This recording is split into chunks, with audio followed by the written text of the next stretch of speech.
আজকে রাখি পূর্ণিমার রাখি বন্ধন উৎসব। আজকে রাখি বন্ধনের দিন, অর্থাৎ রক্ষা বন্ধন। আমরা রক্ষা কাকে করব? আমাদেরকে বা কে রক্ষা করবে? তার জন্য রবীন্দ্রনাথ ঠাকুর এই যে মানুষ যখন বিভিন্ন মত পথে হয়ে মানুষের মধ্যে মানুষের দাঙ্গা বিভেদ দেশ শুরু হয়েছিল, তখন তিনি এই বঙ্গভঙ্গ আন্দোলনের সময় মানুষকে আবার সেই সংগঠিত করার জন্য একটা সূত্র, রক্ষা বন্ধনের সূত্র তিনি দিয়েছিলেন। সূত্র কথার অর্থ হচ্ছে যে হাতে সুতো বাঁধাটা নয়, সূত্র মানে হচ্ছে যে তার কারণ। তাই আমরা ধর্মকে যদি ধারণ না করি, তাহলে ধর্মকে যদি রক্ষা না করি, সনাতন ধর্মকে, তাহলে ধর্ম আমাকে রক্ষা করবে না। তাই ধর্মকে ধারণ করতে হবে। এই শ্রাবণী পর্বতে, শ্রাবণ মাস, এই মাসটাই বর্ষা বাদলের দিন, মানুষ বিভিন্ন জায়গায় যেতে পারে না। তাই যেখানে যে থাকবে সে যেন এই বিভিন্ন ধরনের আমাদের বেদাদি সাহিত্য, দর্শন, এইসবগুলো ছোট বড় বইগুলো অধ্যয়ন করার সময়, এখন এই বর্ষার সময় আমরা যদি জ্ঞান বিজ্ঞান নিয়ে চর্চা করি, তাহলে আমাদের সেই আমরা বুদ্ধি মানুষের শ্রেষ্ঠ সম্পদ, সেই বুদ্ধির জন্য করছি। তাহলে দর্শন কথার অর্থ হচ্ছে যে যেমন বস্তু এবং সূক্ষ্ম তত্ত্বকে দর্শন করাই, সেই সব থেকে সূক্ষ্ম তত্ত্ব কি? ঈশ্বর। ঈশ্বর এত সূক্ষ্ম যে তাকে দর্শন করানোর মতো একমাত্র এই সত্যার্থ প্রকাশ জীবন দর্শন পুস্তক। এই সত্যার্থ প্রকাশ বই পড়ুন, তারপরে আপনারা বেদ করবেন, বিভিন্ন করবেন। সত্যার্থ প্রকাশ বইয়ে এমন একটি পুস্তক যে সমস্ত 3000-এর উপরে এই বিবরণ দেওয়া আছে এই বইটিতে। সত্যার্থ প্রকাশ বই, তারপরে সহজ সরল ভাবে মানুষকে বৈদিক সিদ্ধান্ত জানানোর জন্য বৈদিক ধর্মধারা, এটাকে যদি পড়েন, অতি সহজে মানুষ বৈদিক সিদ্ধান্তটাকে বুঝতে পারবে। তাই আমরা যেদিন থেকে সত্য সনাতন বৈদিক ধর্ম নিয়ে চর্চা করা বন্ধ করে দিয়েছি, সেদিন থেকেই আমাদের অধঃপতনের মূল কারণ। আমরা গীতাকে ধর্মগ্রন্থ বলছি, আদৌ গীতা ধর্মগ্রন্থ নয়। গীতা আমাদের যে 6টা দর্শন আছে, দর্শন বিরোধী। ওর মধ্যে কিছু উপনিষদের 2-1টি শ্লোক নিয়েছে, এবং আমাদের যে দর্শন, যে ঈশ্বরের স্বরূপ কি, সেইটাকে জানানোর জন্য যে দর্শন, 6টা দর্শন মানে 6টা বিষয় ঈশ্বরকে জানার এবং এই ঈশ্বর প্রকৃতি জীবাত্মাকে জানার যে বিষয়। যেমন আমাদের স্কুলে পড়াশোনা করতে গেলে পরে ভূগোল, বিজ্ঞান, গণিত, ইতিহাস, সংস্কৃত, 6টা বিষয় আছে। সেই সব বিষয়গুলো নিয়ে যেটা আমরা অধ্যয়ন করি, তাহলে আমরা সেই যেরকম পারদর্শী হই, সে যে বিষয়টা নিয়ে বেশি চর্চা করে, তেমনি হচ্ছে যে আমাদের 6টা দর্শন 6টা বিষয়। কেউ কারোর সঙ্গে মতভেদ নেই, এক একটা বিষয় নিয়ে এক একজন আমাদেরকে বৈদিক সিদ্ধান্তটাকে বুঝিয়েছে। এই ঋষিদের এইটাই মাহাত্ম্য। আজকে রক্ষাবন্ধনের দিনে আমরা যদি সেই বুদ্ধিটাকে অর্জন না করি, আমাদের যে ঈশ্বর আমাদের যখন পাঠিয়েছেন এই পৃথিবীতে, আমাদের রক্ষা করারও বিধান দিয়েছেন, তা সেটা আমাদের রক্ষা করার বিধান কি? আমাদের রক্ষার বিধান হচ্ছে বেদ। ওই জন্য মহর্ষি দয়ানন্দ সরস্বতী 10 নিয়মে বলেই দিয়েছেন যে বেদ সব সত্যবিদ্যার পুস্তক। 3 নম্বর নিয়মে বলছে বেদ সব সত্যবিদ্যার পুস্তক। বেদের পঠন পাঠন শ্রবণ প্রচার প্রসার করা প্রত্যেক শ্রেষ্ঠ মানুষের দায়িত্ব ও কর্তব্য। শ্রেষ্ঠ কথার অর্থ যারা, শ্রেষ্ঠ কথার অর্থ হচ্ছে যারা বিচার বুদ্ধিতে, জ্ঞানে বিজ্ঞানে সমস্ত কিছু বিচারপূর্বক কাজ করে, তারাই শ্রেষ্ঠ, তা আমাদেরকেও সেই শ্রেষ্ঠ হতে হবে, আমাদেরকেও সেই বই পুস্তক অধ্যয়ন করতে হবে, যেটা প্রক্ষিপ্ত, যেটার মধ্যে আমার সংশয় উৎপন্ন হবে সেই বইটিকে অধ্যয়ন না করা উচিত। যেমন বলছে যে অনন্ত শাস্ত্রস্য বহুলাস্য বিদ্যা হন্ত যথা ক্ষীর ইমানি মধ্যম। অনন্ত শাস্ত্র, অনেক বিদ্যা, কিন্তু সব বিদ্যাই বিদ্যা নয়। একমাত্র হচ্ছে যে সত্য বিদ্যা হচ্ছে বেদ। বেদ আধারিত যেসব গ্রন্থগুলো সেইগুলোকে অধ্যয়ন করুন। আজকে গীতা পড়ে আজকে মানুষ বেশিরভাগ পথভ্রষ্ট হয়ে গেছে। তারা কৃষ্ণকে ভগবান বানিয়ে দিয়েছে, ঈশ্বর বানিয়ে দিয়েছে। গীতার কৃষ্ণ কার কোন ভগবানের উপাসনা করতো সেই প্রশ্ন আসছে না। গীতাকে যদি আমরা ধর্মগ্রন্থ মানি তাহলে দেখুন সব থেকে বড় প্রশ্ন, 18 দিনের যুদ্ধতে আমাদের 10টা ঈশ্বরস্তুতি প্রার্থনা, 8টা ঈশ্বরস্তুতি প্রার্থনা করতে আমাদের সময় লেগে যায় 20 মিনিট সময় লেগে যায় শুধু ওই মন্ত্র কটা বলতে। তাহলে গীতার এত শ্লোক বলার সুযোগ পেল কখন? এগুলো একটা ভাববার বিষয় না। যে সূচের অগায় 1 মাটি দেবে না বলে যে দুর্যোধন দুঃশাসন বলেছিল যে বিনা যুদ্ধে পরাজিত না হয়ে সূচের অগ্রভাগে যে মাটিটুকু উঠবে সেই মাটিটুকু আমি দেব না। তাহলে যুদ্ধ করে যখন নিতে হবে, তাহলে বলুন এই যখন শ্রীকৃষ্ণ এত গীতার প্রবচন দিচ্ছিল, তাহলে সেই অবস্থায় কি বিধর্মী ও দুর্যোধন দুঃশাসনরা কি সব সৈন্য সামন্ত নিয়ে একেবারে ওই যুদ্ধক্ষেত্রে ময়দানে বসে বসে শ্রীকৃষ্ণের প্রবচন শুনছিল? যদি প্রবচনই যদি শুনতো তাহলে তার মহাভারত যুদ্ধ হতোই না। এই সাধারণ কমন সেন্সটা নেই। আজকে গীতাকে ধর্মগ্রন্থ বলে মেনে আজকে আমাদের বৈদিক ধর্মের চরম অপমান, সত্য সনাতন বৈদিক ধর্মের চরম অপমান, রামায়ণ মহাভারতের চরম অপমান। আজকে মহাভারতটাকেও যদি আমরা জানতাম তাহলে আমরা ওই গীতাকে ধর্মগ্রন্থ মানতাম না। আজকে পথভ্রষ্টা মানুষ হিন্দুরাই বেশি, আর তার জন্য যারা এই পথভ্রষ্টা নানান মত পথে তারাই বেশিরভাগ হয়েছে বিভিন্ন মত সম্প্রদায়ে চলে যাচ্ছে। তাহলে যার নিজস্ব ধর্মগ্রন্থকে যে সঠিকভাবে জানে না, পড়ে না, তা সেই সমাজকে কে রক্ষা করবে?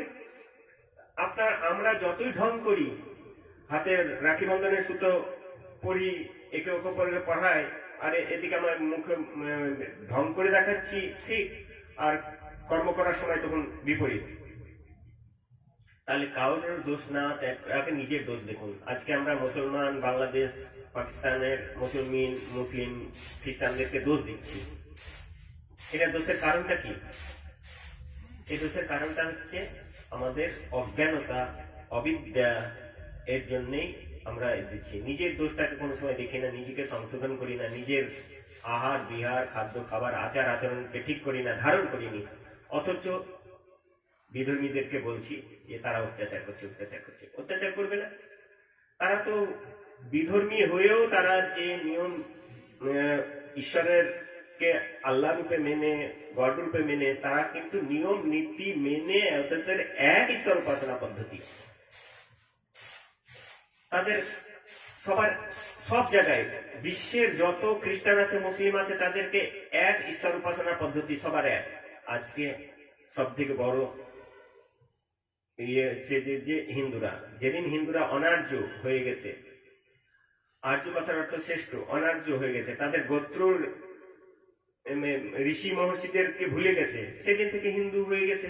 সেই হিন্দু সম্প্রদায়ের সর্বনাশ হবে, কার সর্বনাশ হবে?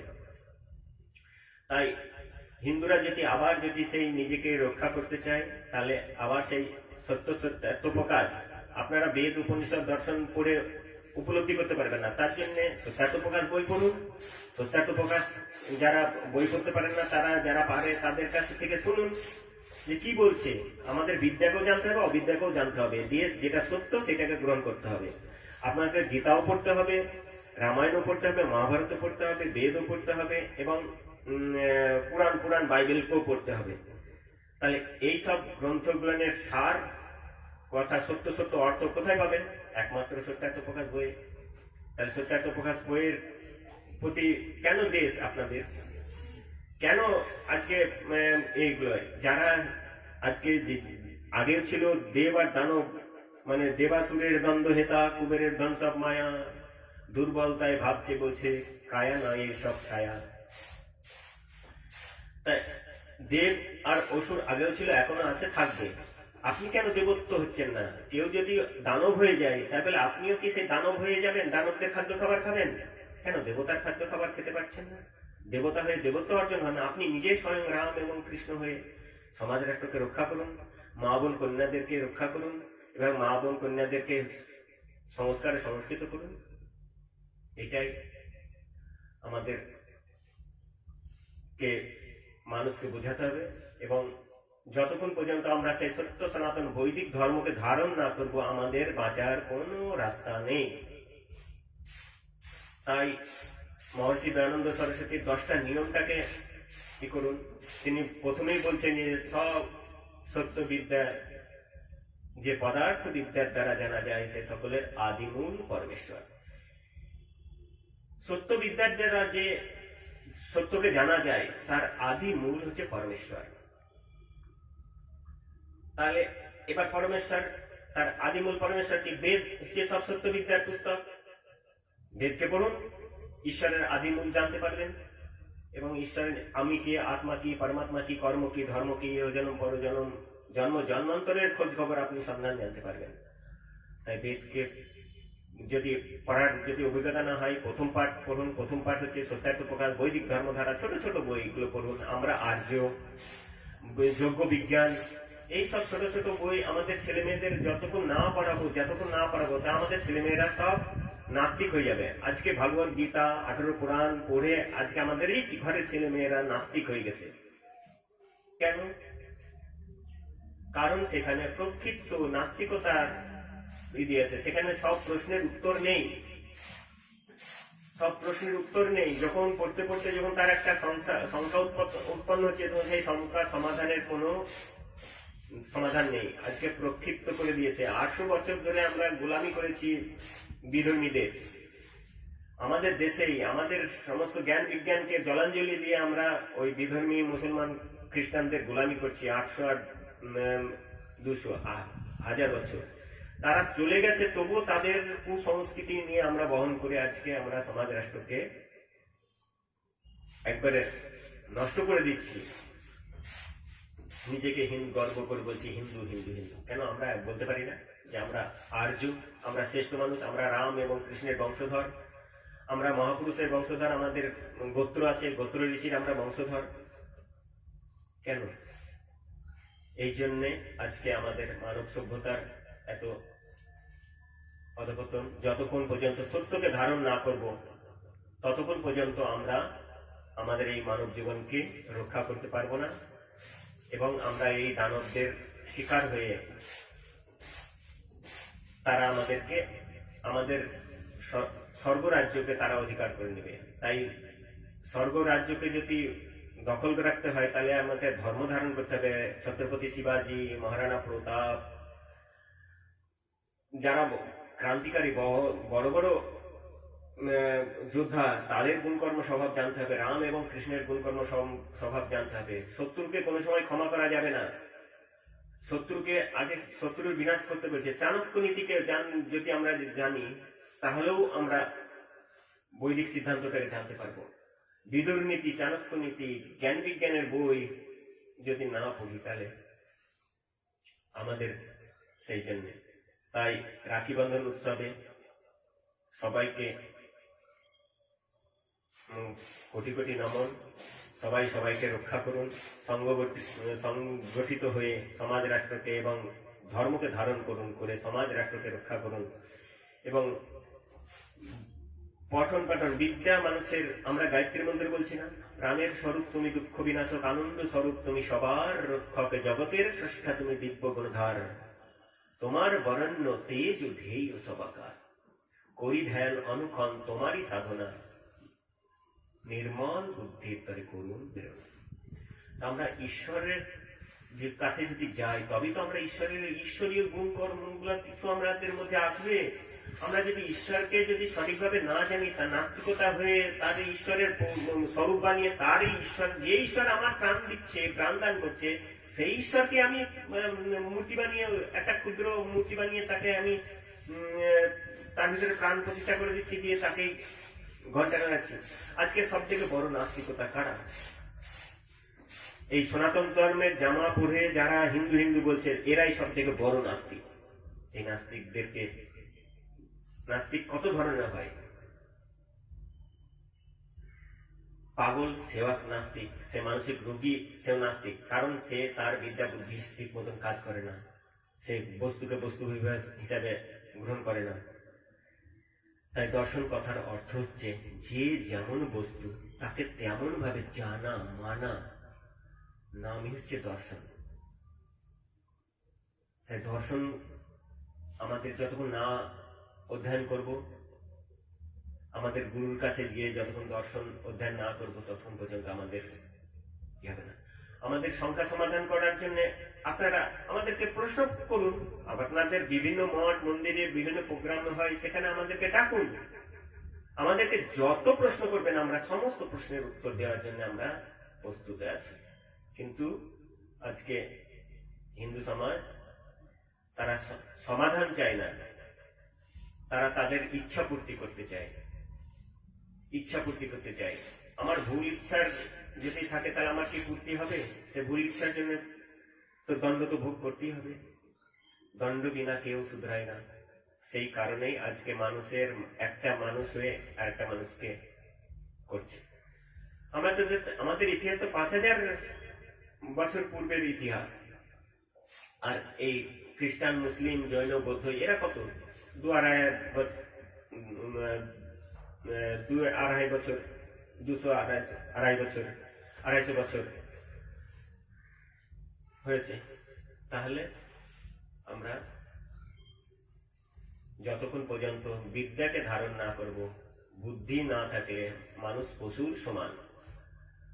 আজকে আমাদেরকে কল্কি অবতার ভেবে বলেছি যে শ্রীকৃষ্ণের বাণীতে যদা যদা হি ধর্মস্য গ্লানি ভবতু ভারত, এই যে এই শ্লোকটা, তা যখন গ্লানি হবে হবে, এইটা কি প্রশ্ন আসছে না? যখন মোগলরা যখন আমাদের আততায়ীদের আমাদের দেশে যখন আক্রমণ করে, তারা ব্যবসার নাম করে বিভিন্ন উপকারের নাম করে ভিখারি সেজে এসে তারা আমাদের উপরে মা বোন কন্যাদের কি অধিকার করে, তারা যে আমাদের এই সনাতন ধর্মের মানুষদেরকে যে কেটে নরমুন্ডু সাজিয়ে মিনার বানিয়েছিল, তা তখন কি কৃষ্ণ তার প্রতিজ্ঞাটাকে কি ঠিক রেখেছে? তাহলে আচ্ছা, কত বাংলাদেশ পাকিস্তান থেকে যখন মালগাড়ি করে ভর্তি করে মুন্ডু, লাখো লাখো সনাতনীদের মুন্ডু যখন ভারতের বর্ডারে ফেলে দেয়, তখন কি শ্রীকৃষ্ণর বাণী কাজ করেছে? তার জন্য এইসব বাণীগুলো শ্রীকৃষ্ণের কোনোদিন হতে পারে না। হ্যাঁ, একটা জিনিস হতে পারে, আমার যখন ভাবাবেগ আসে তখন সেটাই বলি যে আমি এই সমাজ রাষ্ট্রকে রক্ষা করব। সেই ভাবাবেগের কথাকে নিয়ে আমরা ধর্মের সঙ্গে তুলনা করতে পারি না বা করতে পারি না। তাই এই কঠোর বচনের জন্য কঠোর না বললে পরে 1000 বছরে জমে থাকা ময়লা আপনার ভেতরে ওই সামান্য প্রিয় বাক্য দ্বারাই যাবে না। এই জন্য কঠোর বলতে হবে। যেমন হচ্ছে যে 1000 বছরে জমে থাকা ঘরের ময়লা যদি ফুল ঝাড়ু দিয়ে ঝাড়তে যায়, সেই ময়লা যায় না। তখন কোদাল কাঁচি মানে কুন্নি বড় বড় ধারালো অস্ত্র দিয়ে সেইগুলাকে জমানো ময়লা তুলে বের করে ফেলে স্বচ্ছ করতে হয়। তাই সেই রকম ভাবে আমরা যদি কঠোর বাদ না বলি, কঠোর কথা যদি না বলি, তাহলে আপনাদের যে মনের মধ্যে কুসংস্কার গুলো কোনো সময় দূর হবে না। তাই সকলকে নমস্তে। আপনারাও বই পুস্তক অধ্যয়ন করুন, ছোট বড় আর্য সমাজের শুধু যারা বেদের প্রচার করছে তাদের বৈদিক সিদ্ধান্তের বইগুলো পড়ুন, তবে আপনার সমাজ রাষ্ট্র রক্ষা হবে। ওম শান্তি শান্তি শান্তি শান্তি। ओम दौ शान्तिरन्तरिक्षं शान्तिः पृथिवी शान्तिराप शान्तिरौषधय शान्तिः वनस्पतय शान्तिर्विश्वदेव शान्ति ब्रह्म शान्ति शान्तिः सर्वं शान्तिरेव शान्ति श्यामा शान्तिरेधि। ओम शान्ति शान्ति शान्ति। ओम শান্তি করুন প্রভু এই ত্রিভুবনে, শান্তি করুন প্রভু এই ত্রিভুবনে, জলে স্থলে গগনে, অন্তরিক্ষে অগ্নি পবনে, ঔষধি বনস্পতি বন উপবনে, সকল বিশ্বের জড় চেতনে, শান্তি করুন প্রভু এই ত্রিভুবনে। ব্রাহ্মণের উপদেশ বচনে, ক্ষত্রিয়ের দ্বারা হোক রণে, বৈশ্যজনের হোক ধনে, আর শূদ্রের হোক সমাজ কল্যাণে, শান্তি করুন প্রভু এই ত্রিভুবনে, শান্তি করুন প্রভু এই ত্রিভুবনে, শান্তি করুন প্রভু এই ত্রিভুবনে। ব্রাহ্মণ বলতে কি? আমাদের বিচার বুদ্ধি। এই মাথাটা হচ্ছে আমাদের বিচার বুদ্ধির ভান্ডার, তাই ব্রাহ্মণ দেশ বলা হচ্ছে। ক্ষত্রিয়, যে আমার এই শরীরকে রক্ষা করার জন্য কর্ম করে আমি ধন সম্পদ অর্জন করি, তাই বাহু দুটিকে ক্ষত্রিয় বলা হয়। পেট উদারময়কে বৈশ্য বলা হয়। এই যে ব্রাহ্মণ দ্বারা যে দর্পণের মতন চেকিং করে আমাদের যখন পরীক্ষা করে যখন খাদ্য খাবার গুলো আমাদের পেটে সঠিকভাবে পেটের খাদ্য খাবার দিলে পরে, যেমন তার পুষ্টি রস এবং বিভিন্ন আমাদের শরীরের পুষ্ট জাতীয় পদার্থ যেখানে যেটা দরকার প্রয়োজন সেখানে ব্রাহ্মণ তখন সাপ্লাই দিয়ে দেয়। তা সেই রকম এই চারটে বর্ণকে সেবা করে চলেছে কি?